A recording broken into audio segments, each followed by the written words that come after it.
I'm Mike Knopfwood, a 28-year-old businessman. I work for a pretty big and famous company in my hometown. I'm part of the sales team, and there's a business drinking party almost every night. The clients seem to really like the place I chose for the gathering, so I think it was successful. I felt a sigh of relief. My boss is whispering something to our CEO. Looks like he's planning for the next place. Probably, they're going to a fancy place with attractive ladies, along with our client CEO. I guess us regular employees are calling it quits here. We hailed taxis for the higher-ups to send them off. Our tipsy CEOs seemed to be in high spirits. We made sure nothing was left behind with seniors, and then us regular employees dispersed. My colleagues were heading off to a bar, but I'm not much of a drinker. Despite the invite, I declined and decided to head home early. I wanted to enjoy my only hobby, gaming, when I got home. As I was excitedly heading home, I heard a dispute in a side alley off the main street.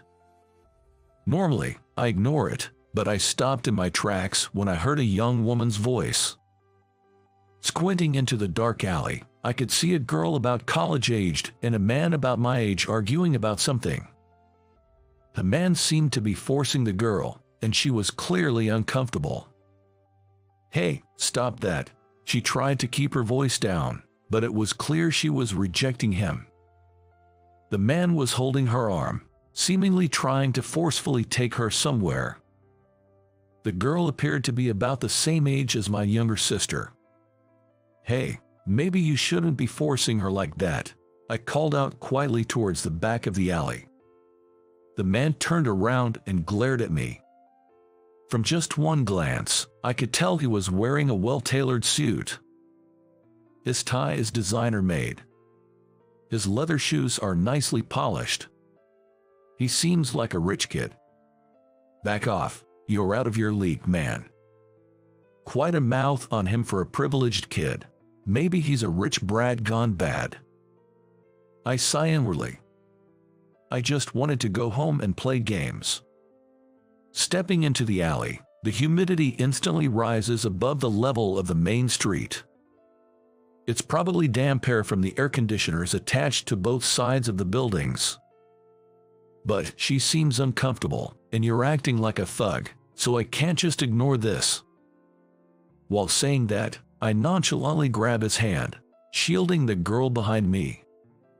Talking circles around people is something I'm good at. "Hey, Ginny, do you know this guy?" the man yells as he tries to violently grab the shoulder of the girl behind me. I shield her, making sure his hand doesn't reach her. He clicks his tongue, and then attacked with pretty heavy punch. I absolutely hate violence. I was blow to the wall of a building, hitting my back hard. I taste iron in my mouth. The man looks down at me, now slumped against the building wall. There's a vulgar grin on his face. These kind of guys never stop at one punch. He's the type who gets excited by the violence he inflicts. Just as I try to escape, a kick to my stomach makes me groan. See, just as I thought. I nearly laugh at how well I've read him. Just as the man clenches his fist again, the girl thrusts her smartphone screen in his face. "If you don't stop, I'm calling police. Are you planning to make your dad clean up the mess again?" She says this with a voice so cold, it's like she's mocking him. Maybe he didn't believe she'd actually call the police because his fist clenches tighter. Without hesitation, she starts using her smartphone. From the speakerphone, you can hear the voice of a police officer answering a 911 call.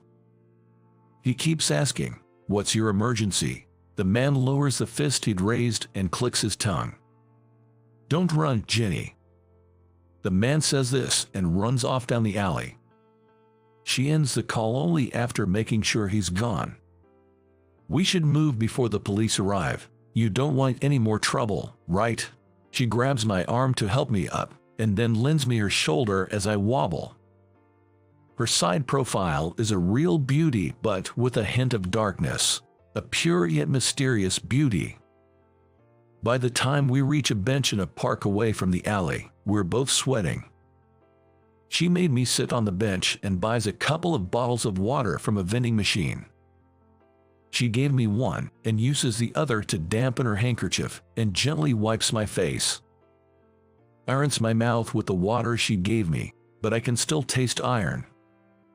It looks like I've cut the inside of my mouth quite a bit. We need to get you to a hospital. You're bleeding. She says this with a worried look while holding the cold handkerchief to my wounds. I'm fine. It's not as painful as it looks. Are you hurt anywhere? At my words, she opens her eyes wide in surprise. Then, tilting her head slightly, she looks at me in puzzle. Did I say something strange? Just as I was about to open my mouth again, her slender hand moved swiftly. Before I knew it, my suit jacket was whisked away. Excuse me. Suddenly stripped of my jacket, I was flustered. I'll get it cleaned and return it. I'm sorry, but could you please provide your contact details? She said this in a polite but firm tone. She quickly tossed over items that were in the pocket. When she found a business card holder in an inner pocket, she smiled. I'll take a business card if you don't mind. Pardon me. She promptly pulled out a card, and she tossed it over to me.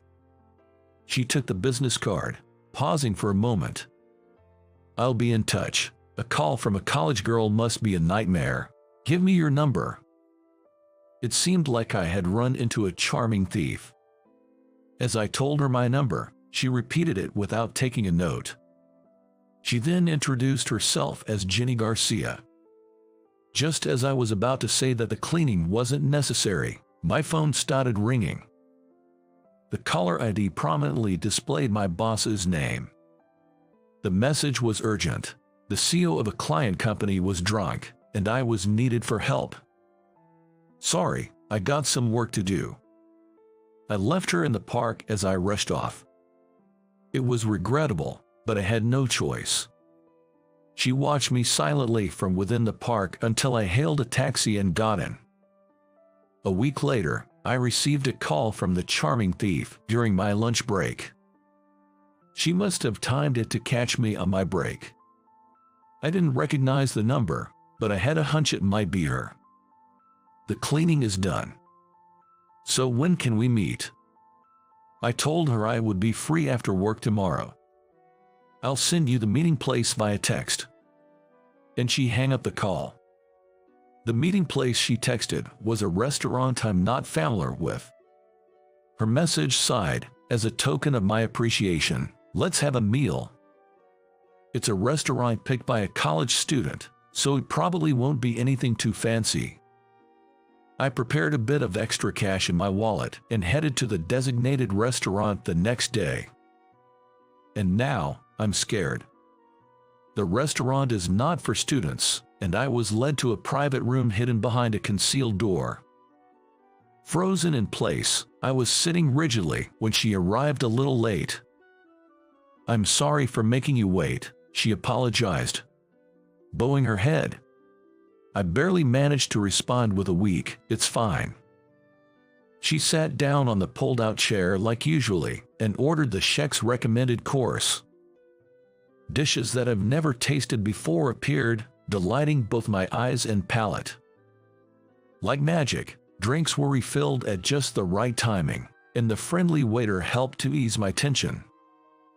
The final dessert was served in front of me, and cheese was placed before her. Being a lover of sweet things, it was the best cake I've ever had in my life. You're not having the cake. I don't like sweets, she admitted, her face darkening a bit. I used to be fine with it, she added with a smile.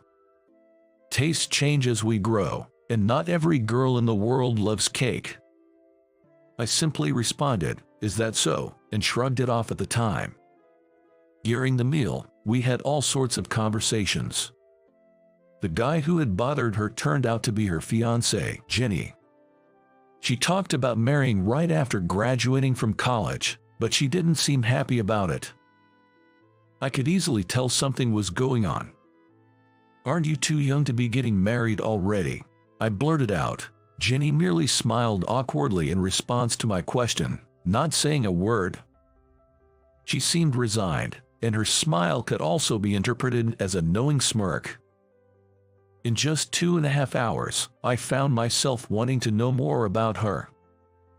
When I reached for my card to tackle the bill I was dreading, I was told it had already been paid. "It's on me as you helped me," she said with a smile, handing me my freshly cleaned jacket. As we left the restaurant, she quickly said goodbye and began to leave. "Wait, I have a proposal," I blurted out, desperately wanting to keep her from leaving. Upon being called, Christine slowly turned around. The sight of her looking straight at me was breathtakingly beautiful. "If you get married soon, let's do the things you won't be able to do once you're married." She looked surprised at my words, her eyes widening. It was a bold proposal, but it was all I could think of.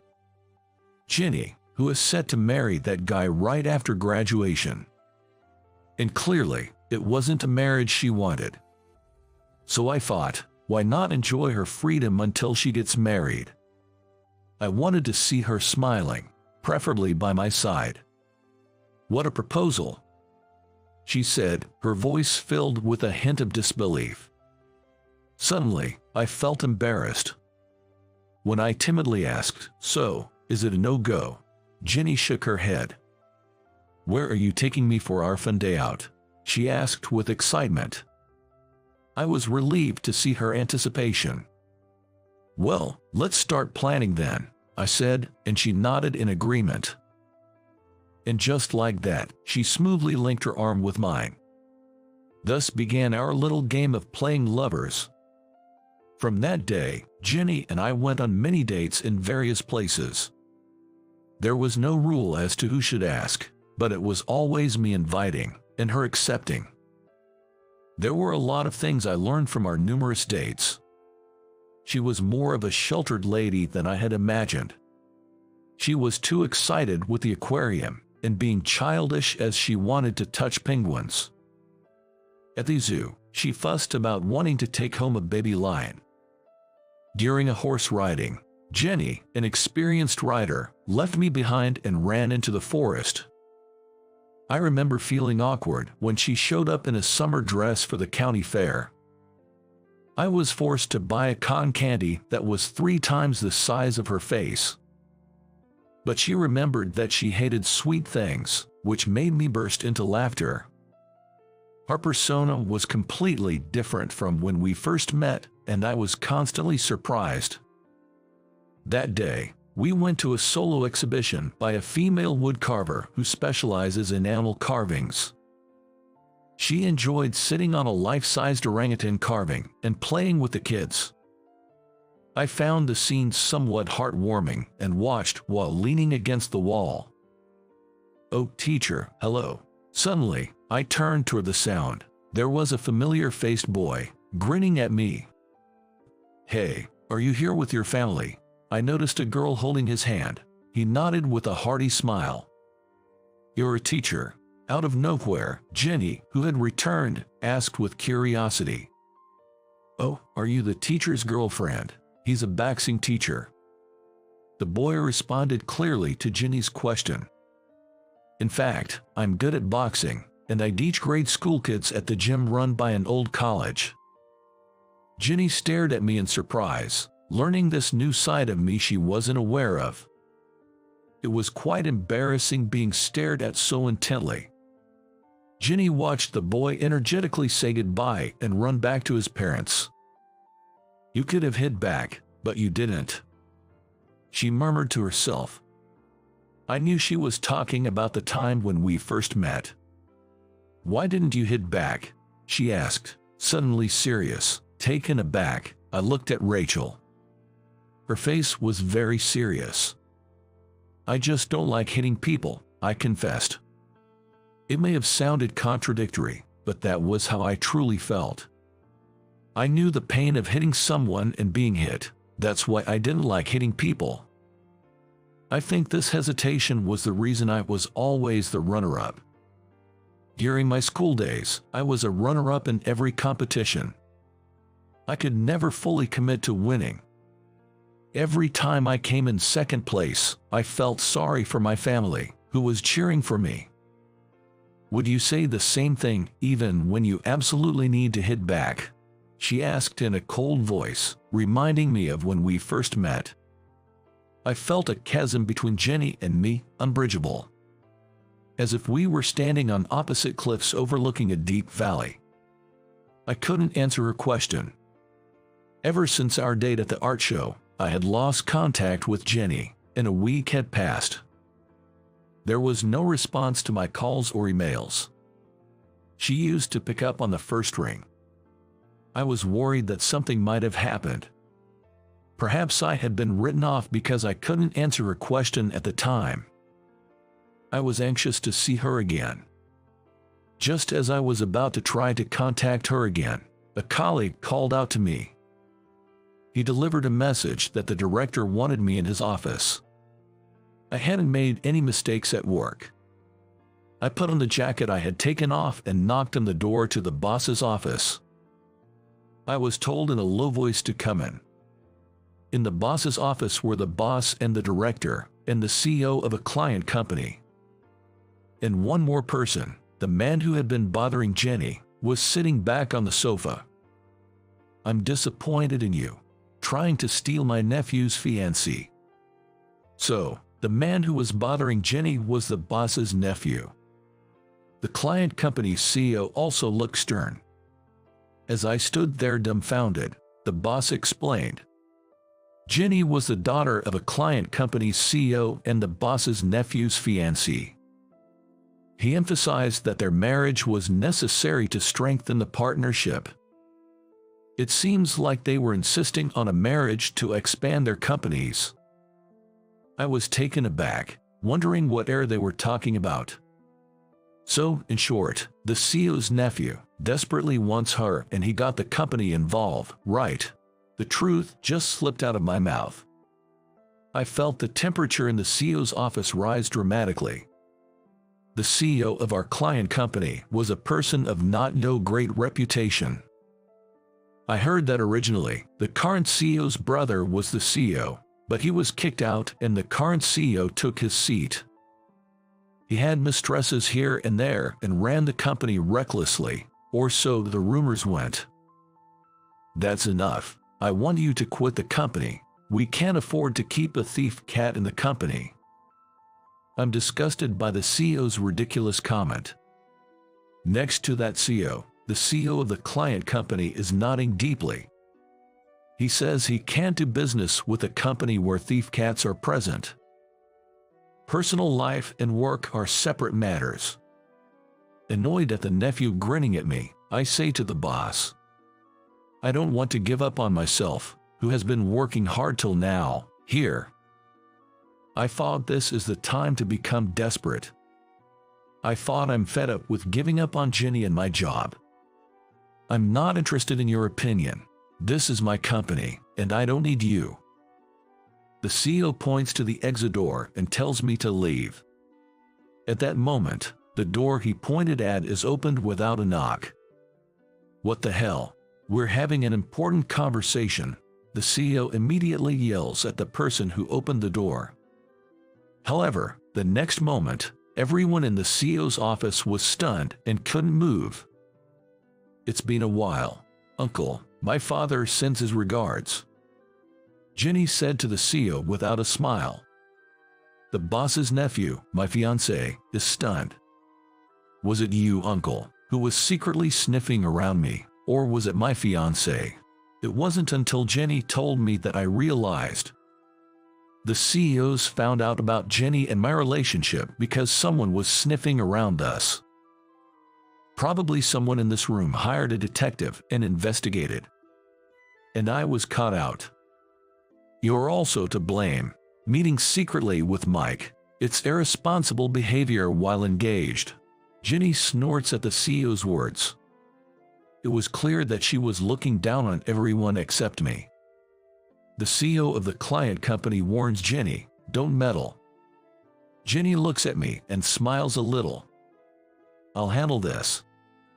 When Jenny declared that to me, she threw a bundle of documents at the client company's CEO. "You're fired, CEO Williams," Jenny said to CEO Williams with cold, icy eyes. CEO Williams, flustered, flips through the documents thrown at him. With each page he turns, his face turns paler. "My brother is the CEO from today." Incredible. Jenny conspired with a real brother and took over their father's company, investing in her father's company from her company, and gradually buying up shares behind. "We'll take back my father's company." Jenny glanced at her fiancé, who was totally in shock, and thrust documents at him too. The words compensation were written.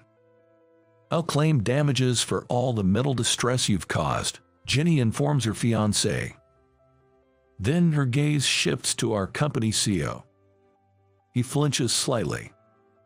"Mr. Mike, I will poach you for our company, and brace yourself, I will bring down this place too." Jenny says, her mouth the only part of her that's smiling, her eyes are not. "Is this your idea of revenge?" Hearing CEO Williams' squeezing voice, a big smile appeared on Jenny's face. "If you compare it with what you've done to my family, it's nothing. The real hell starts now." In truth, Jenny isn't CEO Williams' daughter but his niece. Her biological father was the CEO who was ousted by Williams. Jenny's father, having lost control of the company, died from a combination of stress and overwork. Seemingly, her mother, who had been part of a loving couple, died of illness not long after. Only Jenny and her brother were left. Jenny was taken in by CEO Williams, and her brother was put into a facility. It's likely adopted Jenny because he thought she could be a useful pawn in the future.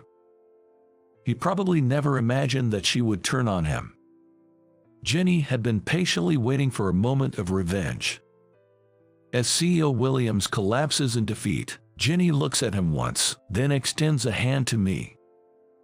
"Welcome to our company, Mr. Mike." Just as she had declared, Jenny set out to destroy the company where I had been working. The employees tremble at the sight of her relentless advance, with no hesitation or doubt. I started working as a secretary to the CEO at Jenny's company. The CEO is Jenny's real brother, Mr. James. He's the same age as me. The new job was tough in many ways, but somehow I managed. The company seemed to be changing into a more pleasant workplace, freed from dictatorship. I think the brighter expressions of the employees are proof of that. I would love to say everything is going well, but there's one thing that worries me. Jenny has been avoiding me. Ever since the incident in the CEO's office, she has been actively ignoring me. Even when we pass in the hallway, she just acts as if I don't exist. Just when I'm trying to find a way to talk to her, CEO James shows up. "Do you know what a Savannah cat is, Mike?" Confused by the unrelated topic, I tilt my head. A Savannah cat is a breed of cat born from the crossbreeding of a serval cat and a domestic cat. It's about the size of a dog. Depending on the breed, it is necessary to register with the local government to keep one. "That large, mountain lion-like cat, right? They are rare in Japan," I reply. Mr. James then asks me to somehow arrange for a Savannah kitten. As the CEO's secretary, it's not unusual to be relied upon for personal matters as well as work. James, being the same age as me, often makes unusual requests. I thought it would cheer Kaidos up. She hasn't been her usual self lately, he says with a look of concern. Indeed, if I showed Jenny, who demanded to keep a baby lion, a Savannah cat, she'd be ecstatic. "Sure thing, Mr. James is pretty indulgent towards Jenny. Understood. I'll look into it right away. And prepare a cake that she would like. It's her birthday soon. When I heard cake, I was surprised. Chelsea is supposed to dislike sweets. Mr. James should know that. Ginny doesn't like sweets and can't eat them, right, but a cake. At my words, Mr. James seemed taken aback and sat down on the spot, scratching his head. I was taken aback by his sudden strange behavior. Holding his head, Mr. James muttered, "That girl, what a fool." Apparently, when Jenny was little, she loved cakes. When her family got together for her birthdays, she would beg her father for various types of cakes. Even when the company was taken over, her father would still buy her a cake. Then, the day after Jenny's birthday, her father collapsed and never came back. Jenny believes it's all her fault. Mr. James told me that she thinks if she endures her favorite, her father will come to see her. Mr. James never expected that even now, as a college student, she would still hold on to that wish. Take back the company, crush the trading company that drove her father to ruin. Jenny, who coldly gets everything done, is still a young girl who just wants to see her father. When I think about how much she's sacrificed to regain happiness, I feel like tears will overflow. I promised Mr. James about the Savannah cat and pleaded with him to tell me where Jenny was. I just want to talk to her. I drove to the place Mr. James told me. The personal exhibition we went to together is on its final day, and Jenny is said to be there. In the exhibition room filled with the excited voices of children, I find Chelsea, lost in thought. She was staring at a family looking at a wooden bear, seemingly enjoying themselves. Her profile looks expressionless, yet it also seems like she could burst into tears any moment. Found her.